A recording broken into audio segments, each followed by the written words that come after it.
¿Cómo les va? Gracias por estar del otro lado. Bienvenidos a Nota22.com, programa que realmente lo puede ver en toda la provincia de Santa Fe, por Somos Entre Ríos y también en el norte de la provincia de Buenos Aires, por Flow, en todo el país. ¿Cómo está, doctora? ¿Bien? Hola, ¿qué tal, Maxi?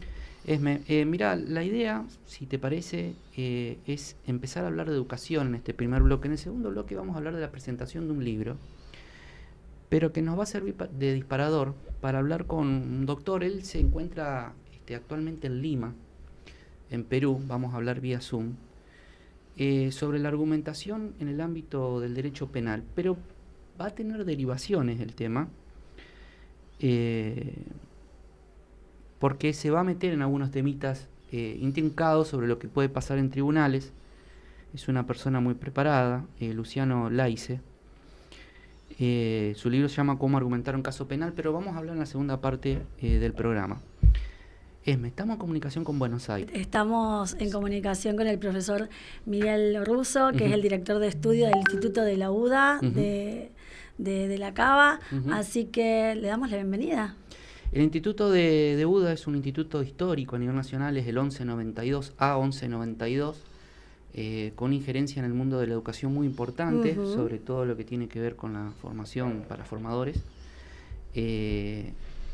Y quiero resaltar que realmente muchos docentes del interior del país se capacitan con este instituto. Y no es un dato menor que pertenece a la UDA y es un sindicato docente que tiene su propio instituto de formación. A nivel nacional también lo tiene la provincia de Santa Fe, que también vamos a hablar de eso. Del cual es muy importante. Si te animás, con Miguel Russo para que nos cuente un poquito. Hola Miguel, ¿qué tal? Buenas noches. Hola, buenas noches Esmeralda, buenas noches Maxi, ¿cómo están? Muy bien, Miguel. Miguel, bueno, te convocamos porque, bueno, se viene la segunda parte del año y, bueno, queremos conocer cuáles son las propuestas vigentes del Instituto de la UDA. Digamos, está abiertas las inscripciones, que nos comentes un poquito. Sí, así es, en la ciudad de Buenos Aires, como bien dijiste, estamos comenzando el segundo cuatrimestre el próximo lunes 14 de agosto. Hasta el 1 de diciembre de este año, o sea, un cuatrimestre.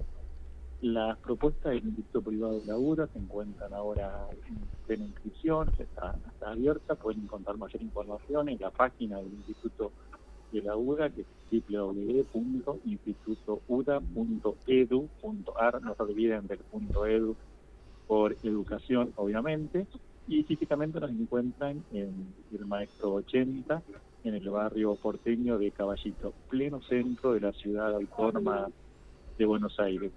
En este momento lo que tenemos abierto en cuanto a inscripciones es un profesorado de educación tecnológica de validez nacional que estamos cursando con una modalidad híbrida, encuentros sincrónicos, mucho trabajo en la plataforma de Moodle, que es la que utilizamos, y una duración de 4 años, o sea, de 8 cuatrimestres, porque todas las unidades curriculares, o sea, materias, talleres y prácticas, son todas cuatrimestrales. Además, contamos con un ciclo de formación pedagógica que tiene una duración de 4 cuatrimestres, o sea, de 2 años, y que el requisito es ser profesional o técnico superior de una carga horaria mayor a 1.600 horas, si no me equivoco.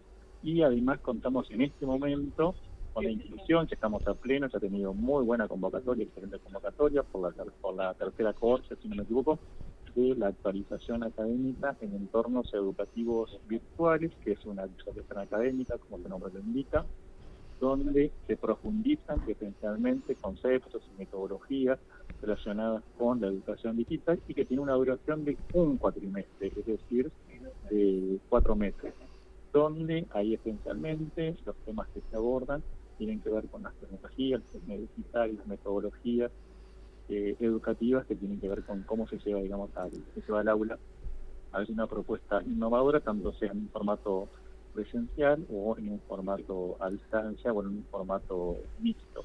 Decir que, perdón Miguel, decir que bueno, que UDA es pionero en esta formación de entornos virtuales mucho antes de que tuviésemos que por tiempos pandémicos recurrir a los entornos virtuales. Sí, esta es una buena aclaración, gracias Esmeralda, porque no es que desmerecer a nadie, no es que somos el resultado de una pandemia que hemos tenido que transitar, sino que ya el Instituto de la UDA, y me consta, porque bueno, soy afiliado del sindicato hace casi 30 años, pero se cursaban, y ya en el año casi 2090 y pico, que era toda una innovación pedagógica, se cursaban carreras a distancia y a través de entornos virtuales de enseñanza y entornos virtuales de aprendizaje. Así que seguimos profundizando y hemos adquirido, la verdad, un capital en formación muy importante que seguimos todavía desarrollándolo, en este caso con esta actualización académica en entornos virtuales de enseñanza y de aprendizaje, que se cursa todo en un formato virtual. Miguel, yo quisiera que usted recuerde, si puede, y me hace el favor, sobre todo a quienes nos están viendo, que recuerde cómo ponerse en contacto con el instituto para justamente poder acceder a esta oferta que nos está haciendo educativa, ¿no? Sí, lo dije al principio, pero lo volvemos a decir, no hay problema. Entren en la página a www.institutouda.edu.ar, no se olviden de .edu por educación.ar, y van a encontrar toda la información referida tanto a carreras como a actualizaciones académicas, a este ciclo de formación pedagógica. Ahí hay un WhatsApp, nos comunicamos por WhatsApp, con un modo bastante ágil de comunicarnos tanto con los estudiantes como con los ingresantes, y correos electrónicos, que el que más usamos es el de info@institutouda.edu.ar, pero también algunos pueden requerir información al correo anterior, que es info@institutouda.com.ar. Así que ahí nos encuentra. Pero esencialmente el punto de información es la página web, que es una página web, digamos, sencilla, pero que cuenta con toda la información, porque los docentes preguntan qué resolución, la validez y demás, y eso lo encuentran todo en www.institutouda.edu.ar. Todo lo que tiene que ver con el interés docente, entonces lo podemos encontrar en este sitio, y para que puedan también inscribirse, y hay abiertas las inscripciones, así que está muy muy bueno todo en este aspecto. Le agradezco mucho Miguel Russo, el director de estudio del Instituto UDA a nivel nacional. Seguimos con el tema educativo, seguimos con el tema educación. Estamos en contacto con Mariela Rossi, también de la Unión Docente Argentina, secretaria adjunta en esta sección de Santa Fe, y también integrante de la comisión directiva a nivel nacional, también para hablar de temas docentes. Antes de meternos en del tema paritario, Mariela, gracias por atendernos, profe, Buenas noches, en esta Max. noche. Si podemos hablar del tema del Instituto de UDA Santa Fe, justamente para marcar un instituto a nivel nacional con esa oferta educativa y un instituto en Santa Fe que también tiene una oferta educativa muy importante, ¿no? Todo con el afán de capacitar al trabajador y a la trabajadora, ¿no? Qué mejor que Mariela para contarnos, porque bueno, en esto que hablábamos antes, ¿no? La UDA tiene el instituto a nivel nacional que habla de especializaciones y carreras, y tenemos el instituto provincial, el instituto de aquí de Santa Fe, que hace cursos, ¿no?, de capacitación y de especialización, ¿no es cierto, Mariela? ¿Qué tal? Buenas noches. Buenas noches, Esmeralda. Buenas noches, Maxi. Bueno, ya que me dan esta oportunidad de mostrar el instituto a través de los medios, tenemos como oferta académica unas conferencias muy interesantes sobre temáticas relacionadas a la violencia escolar. Esas son tres conferencias, y la primera, que se llama Educación sin Bullying, ¿podemos hacer lo posible?, es una conferencia que está prevista para el próximo sábado 12 de agosto a las 10 horas. Son 2 horas de duración aproximadamente, a través de una modalidad que es la modalidad virtual, a través de la plataforma Zoom. Estas conferencias se pueden, todos los interesados docentes, inscribir a través de la página del instituto, que si me permiten se las paso. Por favor, Mariela. www.institutoudasfe.com.ar. Ahí se podrán inscribir además en una segunda conferencia que tiene que ver sobre la misma temática, que es la autoridad en el ámbito escolar, y otra tercera, esa segunda les paso la fecha para el día sábado 9 de septiembre, también a la misma hora, a las 10 horas. Y la tercera es ciberbullying Daño en las redes, que se va a ofrecer para el día 7 de octubre a la misma hora. Decirles que las disertantes son psicólogas Norma Llanos y Valeria Villoria, y bueno, yo soy la moderadora de las conferencias, así que están invitados a todos los docentes o interesados en este tema tan importante y vigente como son como es la violencia en las escuelas. Sí. La verdad que, Mariela, que las 3 conferencias son muy actuales, ideales para estos tiempos que estamos viviendo en la docencia. Estamos hablando de construir la autoridad, el ciberbullying, la verdad que, y esta del 12 de agosto, y me parece también interesante, Maxi, el tema del día, porque podemos estar atentos. ¿Cuánto duran aproximadamente las...? Aproximadamente 2 horas. Claro. Sí, tenemos un caudal de docentes muy interesados. La verdad que la inscripción fue exitosa porque ahí vemos la necesidad del docente ante estos temas muy importantes. Y bueno, los docentes están permanentemente especializándose y capacitándose para poder enfrentar temas tan serios como es la violencia en las escuelas. Estábamos hablando hace instante con el director de estudio del Instituto de Duda a nivel nacional 1192 a 1192. Digo así porque siempre a la gente le gusta googlear, fijarse, instituto de muchos años. Claro. De Ciudad Autónoma de Buenos Aires, digamos, un instituto nacional que la verdad brinda un servicio muy importante para el interior, para los trabajadores. Y ahora estamos hablando con Mariela Rossi, también encargada del Instituto de Duda Santa Fe, el 4102, Instituto Particular Superior 4102, también dedicado a esta noble tarea que también tienen los sindicatos, que es ayudar a los trabajadores con un precio, la verdad, muy accesible para poder capacitarse. No, y no solamente me parece, Mariela, me encanta la propuesta, te felicito, y no solamente, sino que son temáticas actuales que le van a dar herramientas a los docentes. ¿Tienen otros cursos vigentes? Sí, si ustedes me permiten, sí, eso quería comentarles, Sí.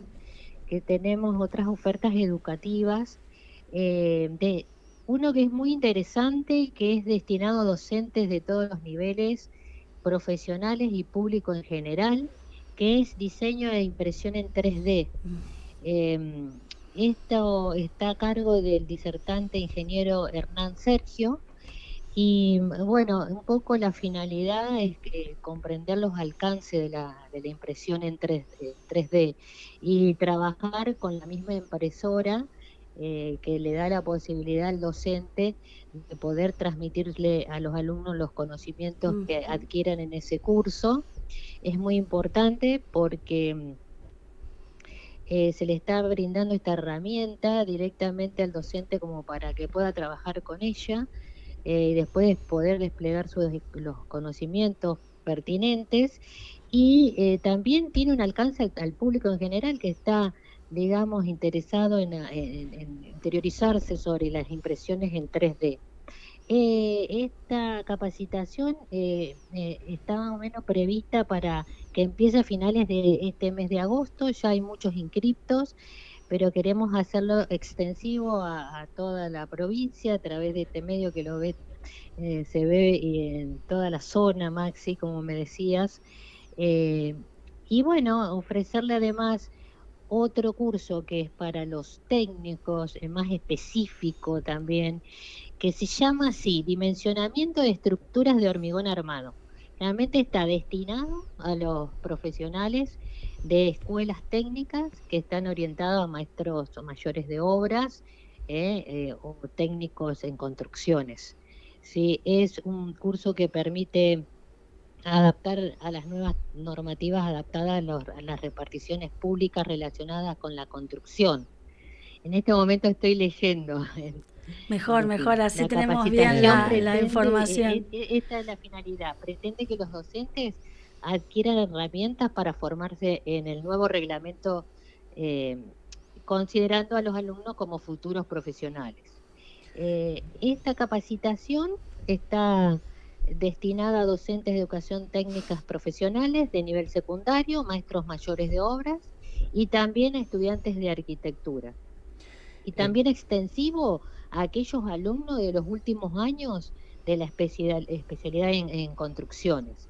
UDA Además, siempre estuvo sí, preocupado por el tema de la educación técnica y ha fortalecido esta modalidad del sistema educativo, y creo que esto también es algo a destacar, ¿no? exactamente, Maxi.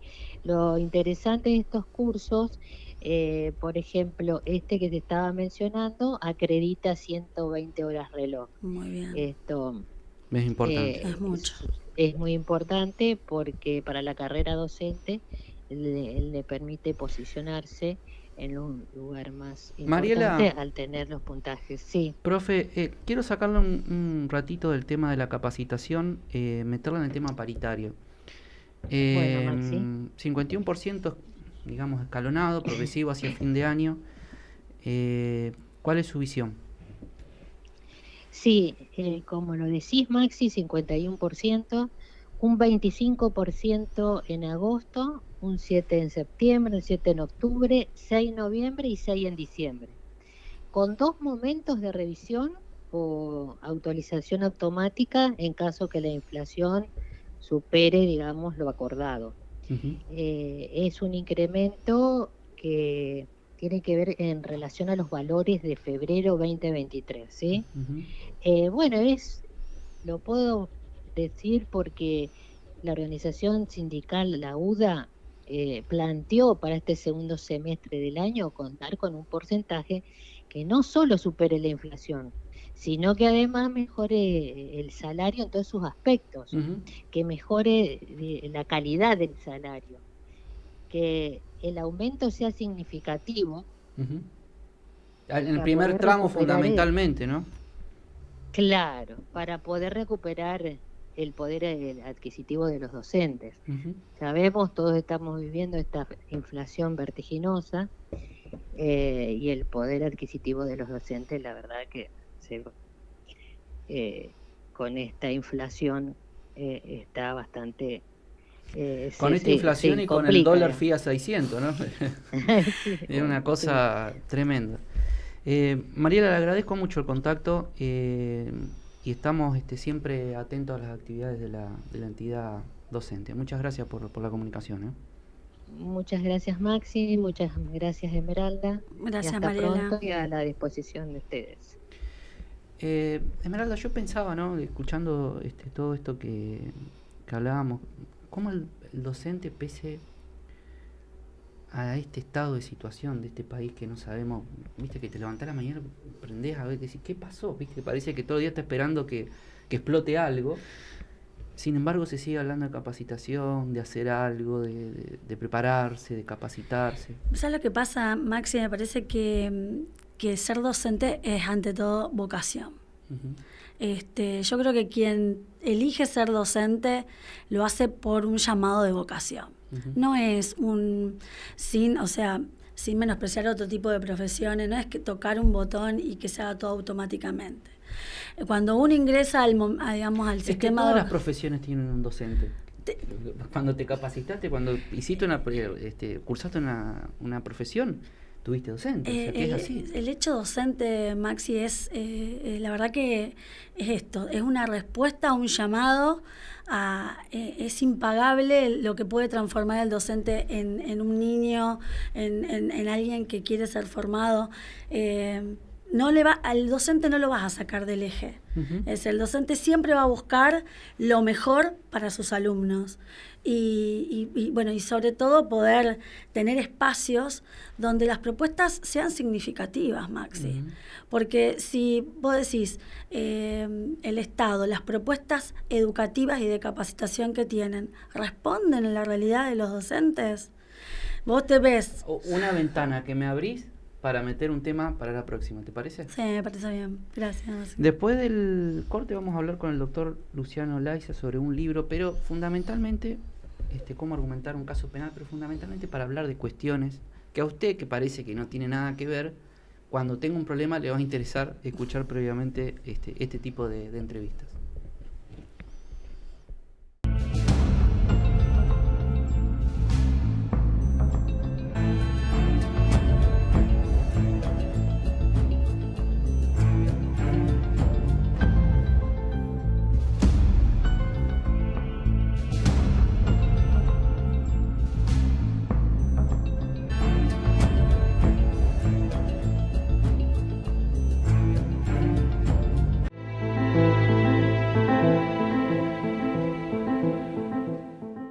Nota22.com.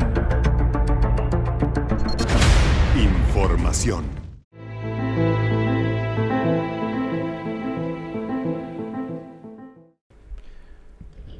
Germán, como habíamos anticipado, estamos hablando con un especialista, está con la presentación de un libro, ¿no? Exactamente, estamos en comunicación vía Zoom con el doctor Luciano Laice. Está en Lima, creo. Está en Lima, en relación al cual le agradecemos mucho habernos atendido, en relación a este libro que se vende por Editorial Hammurabi, Cómo argumentar un caso penal, técnicas para la defensa en el proceso adversarial. Es un libro que será presentado prontamente el día 25 de agosto con la Universidad Católica de Santa Fe y con auspicio también del Colegio de Magistrados de la provincia de Santa Fe. El doctor Luciano Laice Maxi tiene vastos antecedentes, es doctor en Derecho, abogado, recibido en la Universidad de Buenos Aires, investigador del CONICET en el uso de licencia, profesor invitado en metodología de la investigación y teoría del derecho de la Universidad Austral, de la Universidad de Piura, de Perú, Universidad Mayor de San Andrés de Bolivia. Cuando hablamos de cómo argumentar un caso penal, a ver, vos sos abogado penalista, y antes de darle el pase al doctor, ¿le estamos enseñando a un abogado cómo mentir? Porque viste que uno no está declarado. No. Hay varias lo quiero presentar cuestiones como debate, viste, sí, como debate inicial, como como debate. para pincharle un poquito al doctor. O es una línea de trabajo que debe llevar un abogado penalista. Sí. ¿Cómo le va, doctor? Gracias por el contacto y perdone la humorada inicial, que es como para ponernos en charla. No, es muy pertinente la pregunta, ¿no? Pero un poco excede al libro, pero bueno, lo he trabajado varias veces, pero sí, es una muy buena pregunta, ¿no? Luciano, ¿deben los abogados educarse activamente en la argumentación jurídica en el marco de un proceso oral que rige en esta provincia en materia penal? Sí, definitivamente sí, ¿no? Creo que en general hace falta, ¿no? Pero muy especialmente en contextos de litigios orales, ¿no?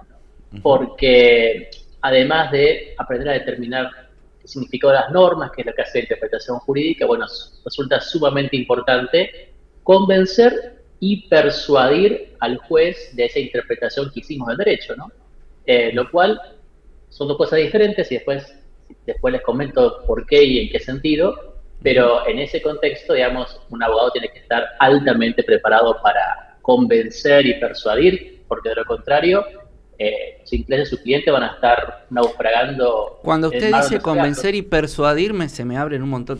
Este es un programa que tratamos de bajar lo jurídico y lo educativo, por eso muy valiosa la charla con usted, lo más posible, poder que todos podamos entender de qué estamos charlando. Como usted dice, persuadir, por ejemplo, convencer a un juez.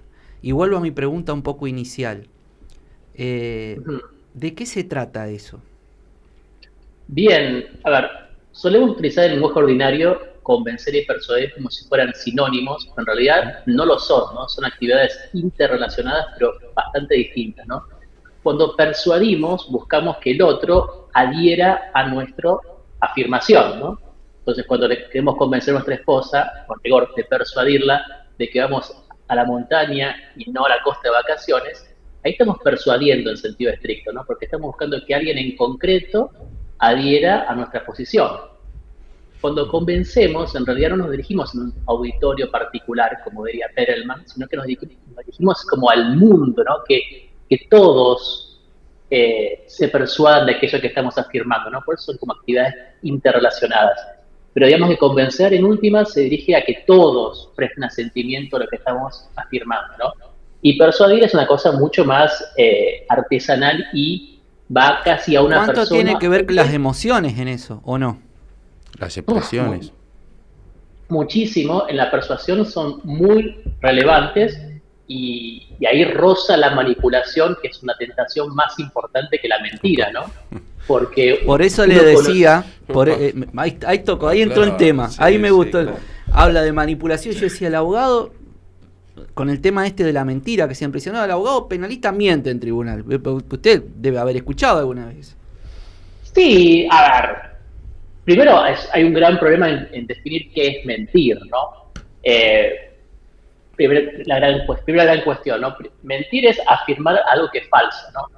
Que un abogado, además de una cuestión moral, no debería hacerlo porque tampoco debería hacerlo por razones instrumentales. Es decir, como dice el refrán, la mentira tiene patas cortas, ¿no? En cambio, un abogado, hasta Santo Tomás de Aquino lo decía, ¿no? Bien puede callarse algunas cosas, ¿no? Pero eso no es igual a mentir, ¿no? Hay distintos debates morales muy complicados de cuándo guardar silencio es una forma de mentir por omisión, pero bueno, al margen de esos debates, el abogado está más tentado, creo yo, más que a mentir, porque decíamos tiene patas cortas, está tentado más bien a manipular al otro con sus emociones, ¿no? A través de la falacia, ¿no? Ese es un gran recurso para manipular, pero también tiene patas más cortas de lo que uno imagina, ¿no? En definitiva, cuando uno conoce por dónde le aprieta el zapato al otro, es relativamente más fácil manipular, ¿no?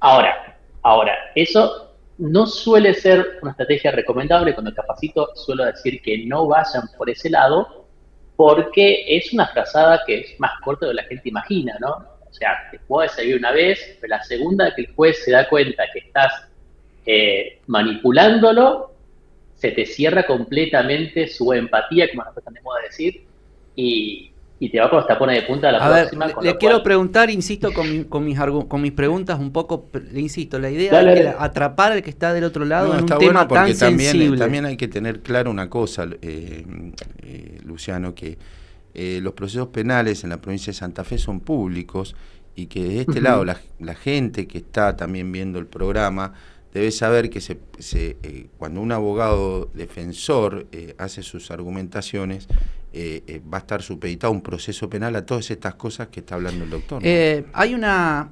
Tenía un profesor que vos creo que lo has tenido también en las Curain, en tema de trabajo, y él decía que el abogado... Filosofía del derecho también. También filosofía del derecho. El abogado tenía que tener algo de actor, pero ¿por qué me acuerdo de esto? Porque decía, para improvisar no improvisa cualquiera.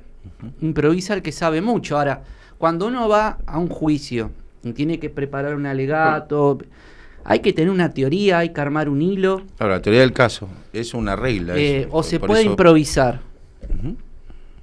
No, a ver, nunca es recomendable improvisar, menos aún en un contexto oral, en el cual está todo bien pautado. A veces uno ve de afuera ciertos recursos medio histriónicos de algunos abogados y parece como que está improvisando, pero en realidad la improvisación es la actuación, cuando a veces vemos eso, ¿no? En realidad eso rara vez está librado al azar, o sea, no hay improvisación en sentido estricto, ¿no? Ahora, cuando uno va a las capacitaciones de este litigio oral y demás, litigación oral mejor dicho, suelen insistir que todas las partes tienen que tener una teoría del caso, ¿no? Y yo ahí digo, bueno, no, por eso soy demasiado firme en el lenguaje, pero creo que hay una carga importante de derechos involucrada, ¿no? Que es lo siguiente, ¿no? Cuando decimos teoría del caso es que uno tiene una versión sobre los hechos, derecho y prueba aplicable al caso. Entonces, el fiscal sí siempre tiene que tener una teoría del caso, ¿no? Porque no puede acusar a alguien sin conocer unos hechos bien concretos, que son calificables de determinadas formas según el Código Penal y que hay una evidencia, prueba que respalda todo eso, ¿no? Ahora, el defensor no siempre trabaja de ese modo. ¿Por qué? Porque bien puede ser que tenga una estrategia, eso sí tiene que tener siempre, que consista en desbaratar, desarmar la acusación que está formulando el fiscal. Sí, derribar aquellas cosas que pongan dudas sobre lo que el fiscal está diciendo, básicamente. Exacto. Ponele un caso real que me tocó asesorar. Un policía para en un control policial a un auto, ¿no? Los chicos estaban nerviosos. Le dice, ¿qué tiene la guantera? No, nada. Bueno, ¿me deja revisar? Abre la guantera, el policía, ¿qué se encuentra? Con un arma. Bueno, dice, ¿tienen papeles para esto? No se ve que estaba ahí el arma, tal y tal. Bueno, el fiscal acusa, portación ilegal de armas, tal y tal. ¿Y qué hace el defensor en ese caso? Bueno, lo que se limita a decir es, mirá, no tenía ninguna orden de allanamiento la policía para invadir el espacio de ese auto y requisar lo que requisó. no había ni siquiera consentimiento claro de las personas, porque eso es lo que te contaba antes, lo que decía el fiscal, ¿no? Pero en las pruebas que viene a la audiencia no surgió nadie que dijera, sí, yo consentí que la policía abriera la guantera de mi auto, ¿no? Bueno, en ese caso, ¿qué teoría del caso tenía el defensor? En el sentido que esto no estaba relatando nada más que el fiscal está acusando con una prueba que obtuvo ilegalmente. Fin de la historia, ¿no? O sea, el defensor tiene que tener una teoría del caso, por lo menos que haga un poco las dos cosas, desbarate lo que dice el fiscal y proponga una explicación alternativa, cuando los fiscales hacen un buen trabajo, ¿no? Pero lamentablemente eso no siempre es así, ¿no? Entonces, una cosa que daría para un estudio más empírico, que ya no me alcanza, pero sí interesante de hacer es, bueno, ¿qué tantas defensas, así como les estoy compartiendo, que se llaman pasivas, hacen los abogados defensores, ¿no? Porque eso sería un indicador bastante serio de que los fiscales están trabajando relativamente mal. Y no digo ahí por mala leche, por falta de pericia, probablemente en un caso puede que sea una explicación, están sobrecargados. ¿Sí? Dicho de otro modo, si tienen culpa o no en eso, es otra cuestión, ¿no? Pero si hay muchas defensas sin teoría del caso, eso podría decir que las fiscales están trabajando mal, ¿no?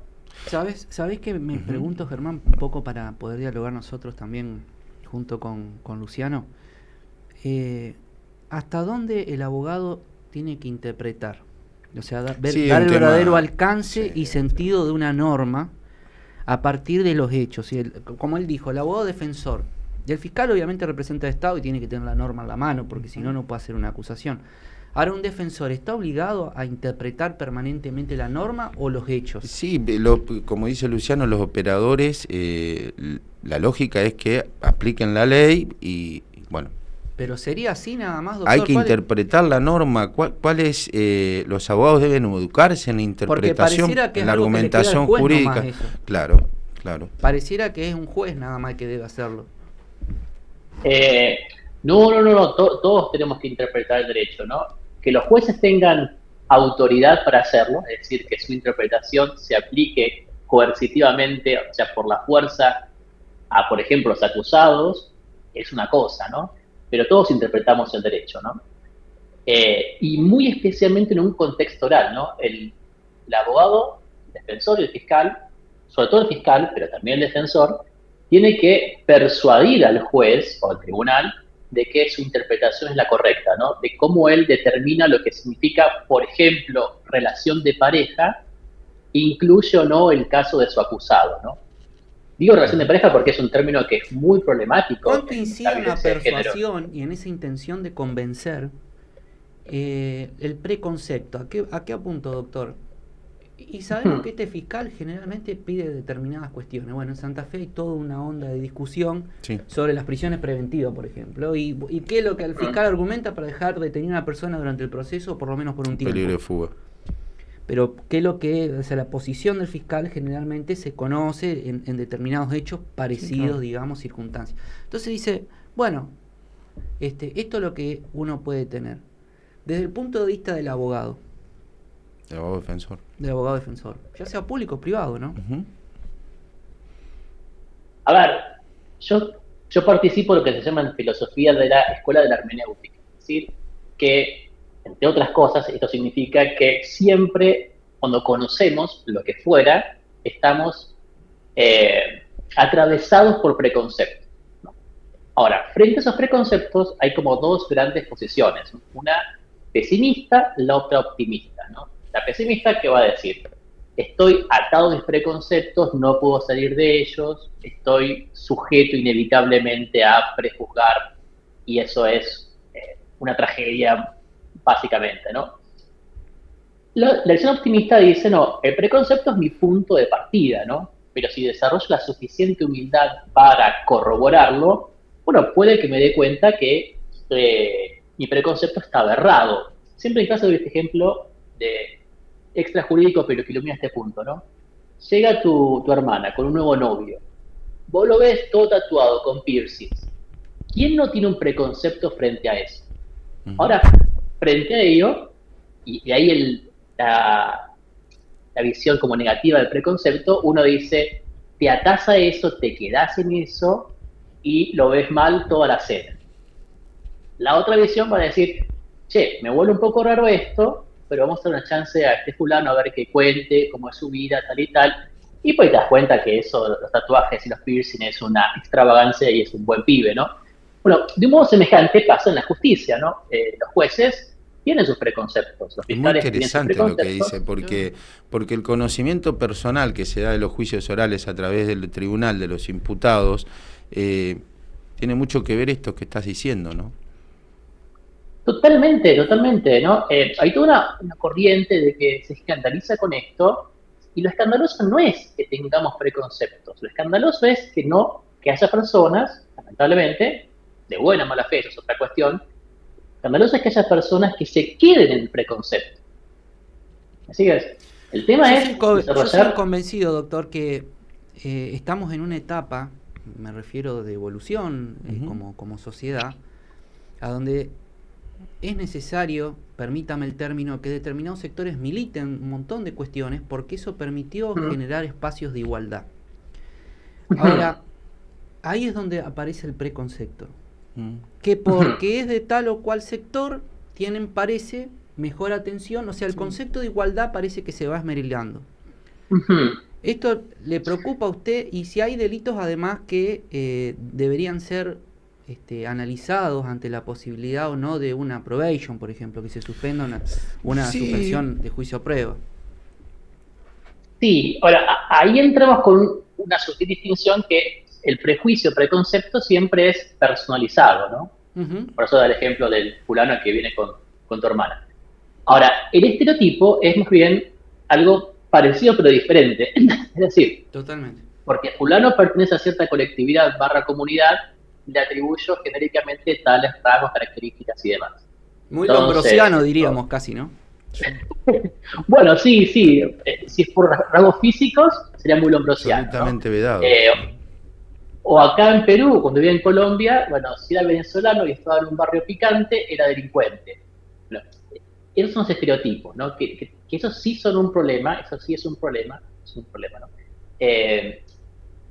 Pero bueno, ahora, los estereotipos son un gran problema para la igualdad, son un gran problema para la aplicación del derecho, ¿no?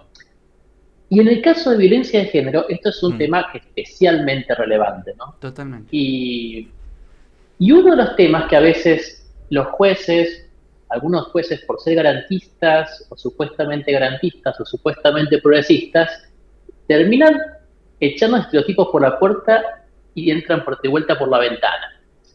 ¿A qué me refiero en concreto, no? Que a veces a la mujer se le da muy poca voz en el proceso penal, ¿no? Y muchas veces con el ánimo supuesto, o de vuelta, de buena o mala fe es otra cosa, muchas veces con el ánimo de protegerla, ¿no? Caso concreto, caso real, que me tocó asesorar. Una muchacha tuvo un problema así de violencia doméstica incidental. Marido una vez, el ex marido se pasó, le agredió levemente, pero para ella nunca más, para ella una cosa sensata, ese tipo de cosas, ya entendió que no se vuelve nunca más, no se van a repetir. Y bueno, ¿qué terminó pasando con esto? Bueno, pone la denuncia, la madre dice, pone la denuncia, porque después con la nena esto, tal y tal, pone la denuncia. Bien. Después se separó, no tenía nada que ver con el padre a duras penas le pasó la cuota alimentaria, su expareja, y después le llega la audiencia de probation, ¿no? Ella acepta que le dé una plata el marido, lo que le interesaba es que el flaco pusiera la plata para alimentar, mantener a la niña. Él no quería verla prácticamente, le importaba poco y nada, ella entendía que no correspondía forzarlo, pero ¿qué pasó? El juez dijo no, probation no cabe en caso de violencia de género. ¿Por qué? Porque la mujer, por la violencia que ha sufrido, no es capaz de decidir autónomamente si cabe o no una probation. O sea, lo que se mezcló ahí que está en una situación de vulnerabilidad, ¿no? Sí, pero claro, pero no la vio en el caso concreto, no vio Ujú. si en el caso particular había una situación de vulnerabilidad o, como se dice ahora, de relación asimétrica. Sí, sí, No considero eso. Eso es también un estereotipo, ¿no? A la claro. mujer ponerla como víctima y como víctima que necesariamente no tiene dominio de sí, ¿no? Yo prácticamente trataba como si fuera un incapaz de hecho, ¿no? O sea que la manifestación de Eh, voluntad de la mujer en ese caso, que había sido oída, no se tuvo en cuenta por el tribunal. Así sería el... no se tuvo en cuenta, ¿no? Y un poco lo que dice la jurisprudencia de Corte Suprema, en el caso de Góngora, es Bueno, ahí vuelvo al que concepto de igualdad. Qué extraño, ¿no? Porque la mujer está hablando, está diciendo lo que siente Claro. y así Es mismo una manifestación de el voluntad tribunal le está libre. diciendo no está en una situación para Bueno, hace hacer poco valer acá lo que tuvimos, dice. hace Eso es poco lo que acá en está la queriendo decir usted, doctor. hace porque poco acá en la es bastante- provincia tuvimos un tema que incluso salió el magistrado a dar explicaciones, hizo una nota con nosotros, que algo de eso había. ¿Eso es lo que usted está más o menos queriendo decir, doctor? exactamente eso, ¿no? Una cosa es que uno corrobore, tenga elementos para decir, bueno, esta persona está en una situación asimétrica, Ujú. Ujú. que lo que diga no lo tenga en cuenta porque está bajo una relación de dominación, tal Sí, y tal, sí. pero un caso como el que les comentaba, que está lejos de ser aislado, una persona que ya hacía 2 años que no veía a su expareja, que no había ninguna denuncia, nada que indicara que él seguía amenazando y demás. Y ella en el fondo, lo que decía, charlamos con una voz que estaba llorando, es, yo sé que si lo condenan, lo despiden. Si vos me decís que la ejecución condicional de la pena, porque era un delito menor, va a ser que el tipo no esté preso, ¿qué significa? Que lo van a despedir, no va a pasar cuota alimentaria, y para los efectos es prácticamente lo mismo la sentencia condicional que la probation. Entonces ella decía que vaya por probation, que no lo despidan y que me siga pasando cuota alimentaria, ¿no? Pero no se Saliendo la un poquito escuchó. de esto No de se la la... violencia de género, Ujú. lo que debe ser feo para un abogado penalista que tiene la convicción de que su pupilo que a quien está representando es inocente, pero no tiene el don de la persuasión. Y digo yo, No qué- tiene la prueba y- tampoco. A qué veces feo debe ser eso, ¿no? Bueno, supongamos que la prueba también ayuda a la persuasión. Bueno, lo bueno y lo malo es que lo malo es que es una cosa seria, ¿no? Es como querer ser actor y no ser histriónico, ¿no? Lo bueno, es el lado malo, ¿no? El lado bueno es que son habilidades que se van adquiriendo, ¿no? Que con un poco de esfuerzo se van desarrollando, ¿no? Los Yankees tienen una explicación que me encanta esta frase que dice el perspiration, ¿no? Como que es un poco de inspiración y de perseverancia, ¿no?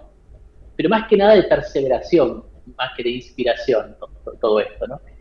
Con lo cual uno se va a deformar en esto, estudiando, practicando y también pensando un poco fuera de la caja, en el sentido de que si bien es muy importante comprar libros de argumentación como el mío, amén de eso, también es importante que los abogados, sobre todo los que están en juicios orales, que probablemente en Santa Fe próximamente no sea solamente el del penal, ojo, Ujú. es importante que los abogados también desarrollen cierto histrionismo, ¿no? Que vayan a clases de teatro, de oratoria, que no es igual que retórica y tampoco argumentación. Hay que desarrollar un poco de habilidades distintas a escribir y ya. Es importante escribir, ordenar el pensamiento, súper relevante para cuestiones complejas, pero también hace falta capacitarse en esas otras habilidades blandas, como se dice ahora, ¿no? Y bueno, nada, eso nomás. Volviendo al tema del derecho que tiene la mujer a ser oída en los procesos penales, Luciano, y también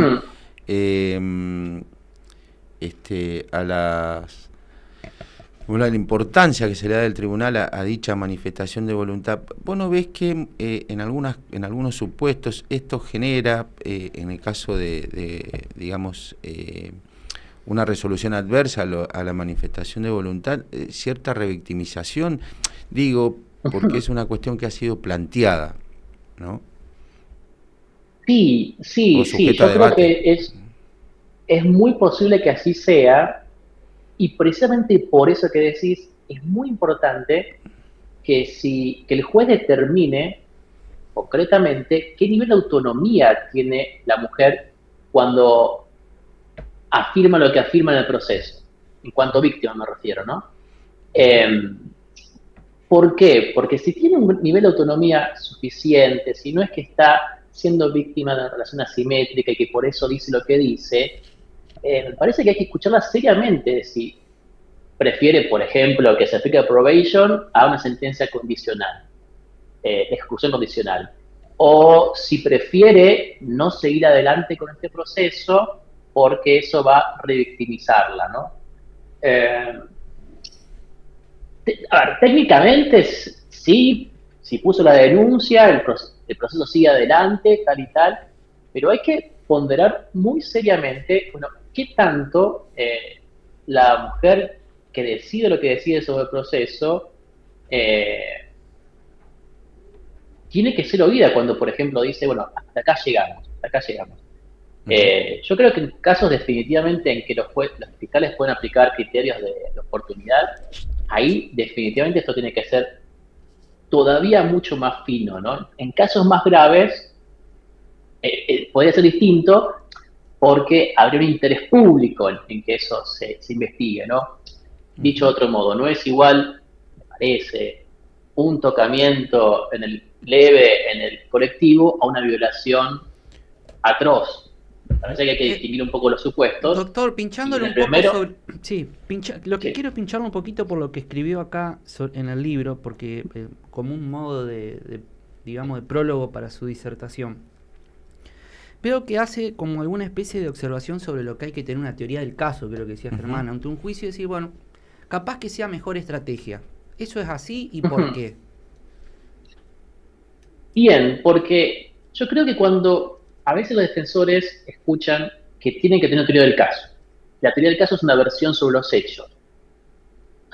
Se puede caer en una visión equivocada con bastante facilidad, con bastante lógica, por hacerlo en términos correctos, de que siempre tengo que alegar alguna versión de los hechos como defensor. Y eso no es así, no es así, no es así. Un defensor no siempre tiene que tener una versión de los hechos, una narrativa sobre lo que pasó. Eso le corresponde al fiscal. Yo creo que cuando uno pone el giro de la teoría del caso a la estrategia, estamos poniendo bien claro el énfasis de cómo debe desplegar el trabajo cada una de las partes.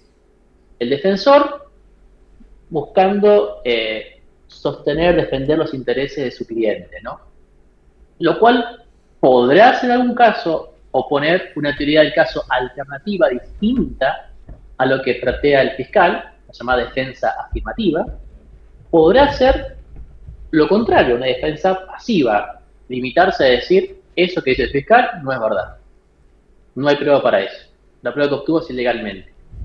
Yo creo que cuando ponemos el énfasis en estrategia en la teoría del caso, estamos poniendo más el acento en que el defensor tiene que tener una mirada bien planificada de cómo ha de intervenir el proceso, ¿no?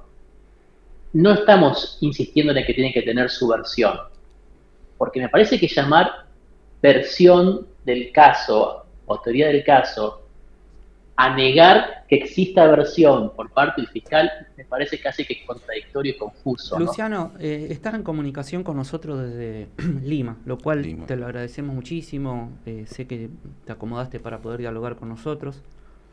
Yo quisiera cerrar esta entrevista, si es posible, que vos puedas dar una definición o una visión tuya breve sobre un punto. Siempre hablamos con Germán, con el doctor Corazza, acá que me acompaña, que es un abogado, además de trabajar acá y de tener otras actividades, también trabaja en tribunales como abogado, defensor particularmente. Y siempre charlamos que puede plantear la mejor estrategia, tener a su favor la ley, los hechos, las pruebas, los indicios, las convicciones, y a veces los fallos se van por otro lado, como que dicen algo distinto de lo que la norma, de lo que los hechos y las evidencias y todo lo que uno puede hablar dice, como que hay alguna cuestión para revisar sobre también cómo funciona la justicia. Entonces digo, viendo cómo argumentar un caso penal, un libro que vos escribís, cómo trabaja tanto su cabeza un abogado, su estudio, con el grupo de gente que trabaja, su bufet, y después en tribunales se encuentra con que a veces la justicia, pese a tener la norma aparentemente de un lado, va por otro lado. Si bien hay sistemas para apelar, si hay... Sí. ¿Vos notás que puede estar ocurriendo eso a veces? Y lo podés ver como una frustración también, ¿no? Sí, me ha pasado como, yo no, siendo litigo principalmente, las veces que he asesorado, fundamentalmente recurso extraordinario ante la Corte Suprema, me ha pasado, decir, bueno, casos que yo lo veía fácil, y creo que objetivamente eran fáciles, de repente nos dicen, no, a tu casa, y eso pasa demasiado, ¿no? Ahora, el contexto oral, al ser una argumentación mano a mano, al haber mucha más inmediación, o sea, mucho más inmediato el trato del abogado con el juez, no digo que elimina la posibilidad de eso, pero ciertamente lo reduce, ¿no? Parece que una cosa es que que el juez se atrinchere en su despacho y resuelva lo que resuelva y anda a buscarlo. Por eso con ciudades grandes son más difícil aún. Y otra cosa es que tengan que poner la carita y decir alguna barbaridad jurídica, ¿no? A decir, Germán, y pasa igual, Luciano, por supuesto que pasa igual, ¿no? Pero ya eso, tener que poner la cara del juez para decir una barbaridad, ayuda bastante, ¿no? Entonces el proceso oral en ese sentido es un poco más esperanzador. Va a pasar, sin embargo, arbitrariedades, va a pasar, sin embargo, que el juez a veces diga alguna barbaridad jurídica, porque tenemos toda la biblioteca, no una parte de ella, sino toda a nuestro favor, va a pasar. Ahora, frente a eso, lo único que uno puede hacer como para anticiparse a eso es buscar no solo armar bien el caso, desde lo fáctico / normativo / probatorio, sino también empaquetarlo con una buena persuasión, ¿no? Para tratar de poner esos elementos, como decías antes, emocionales, no racionales del juez, de parte de nuestro lado. Va a haber jueces penales que por sus preconceptos / estereotipos estén consciente o no conscientemente más tirados hacia el fiscal, otros más tirados al defensor, otros un poco más imparciales de verdad.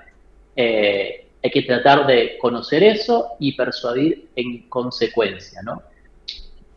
Y esto es un arte, ¿no? El libro que les compartí intenta, desentrañar un poco algunas claves de ese arte. Yo lo que, pero como todo arte, lamentablemente no tenemos tanto tiempo, pero qué lindo debate que se está abriendo ahora al final de la entrevista también. La verdad fue un lujo dialogar con usted, doctor, pero en esta parte que tenemos una sensibilidad especial con Germán, porque a veces se nota las arbitrariedades, como usted está planteando. Preconceptos también. Una serie de cuestiones, y es muy interesante poder escucharlo, porque ojalá podamos en otra oportunidad profundizar este tema. Sabe que creo que una sociedad también puede darse cuenta dónde está parada y el nivel, inclusive cultural que tiene. Porque todos defendemos que no haya arbitrariedades. Sí, por supuesto. No naturalizamos la arbitrariedad, ni la anomia, ni que pareciera que cualquier cosa... Ni los preconceptos, ni las interpretaciones erróneas, ni... Todas estas cuestiones que pareciera que incluso jueces de baja instancia fallan, bueno, total, tener apelación, pero mientras tanto la persona queda detenida. Sí, claro. Por cuestiones que a lo mejor no tienen la profunda justificación legal que a lo mejor debería tener.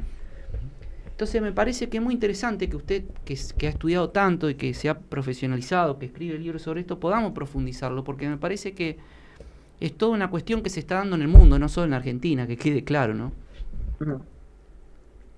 Totalmente. Y la utilización política, ni hablar. Sí, da para otra charla, ¿no? Pero a veces, si uno explora un poco por dónde van las motivaciones, esas argumentaciones judiciales un poco tiradas de los pelos, más de una vez son por razones políticas en el mal sentido, ¿no?